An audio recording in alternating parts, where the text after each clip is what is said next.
ચૂંટણી તો દેશના ઉપરાષ્ટ્રપતિ પદ માટે મતદાન શરૂ થઈ ગયું છે। 10 કલાકે શરૂ થયેલું મતદાન સાંજના 5 કલાક સુધી ચાલશે।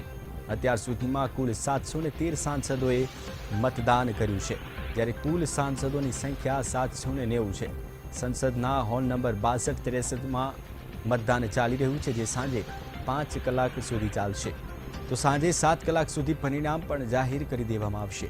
ભારતના 15માં ઉપરાષ્ટ્રપતિ પદની ચૂંટણી માટે મેદાનમાં એનડીએ તરફથી વેંકૈયા નાયડુ છે, તો વિપક્ષ તરફથી પશ્ચિમ બંગાળના પૂર્વ રાજ્યપાલ અને ગાંધીના પૌત્ર ગોપાલ કૃષ્ણ ગાંધી છે।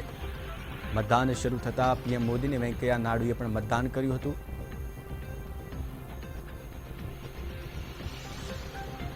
તો આજે જ આ મતદાનને લઈને પરિણામ પણ જાહેર કરી દેવામાં આવશે।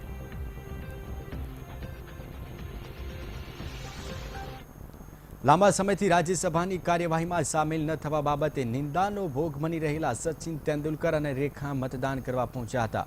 ઉપરાષ્ટ્રપતિ ચૂંટણીમાં મતદાન કરવા માટે સચિન અને રેખા પહોંચ્યા હતા। બંને સદનમાં ઘણો ઓછો સમય રોકાયા હતા। તો હેમા માલિની પણ મતદાન કરવા માટે સદનમાં આવી પહોંચી હતી અને મતદાન આપતા પહેલા તેણે પત્રકારો સાથે વાતચીત કરી હતી। તો રેખા, સચિન તેંડુલકર અને હેમા માલિની સહિત અનેક સ્ટાર સંસદમાં મતદાન કરવા માટે પહોંચ્યા હતા।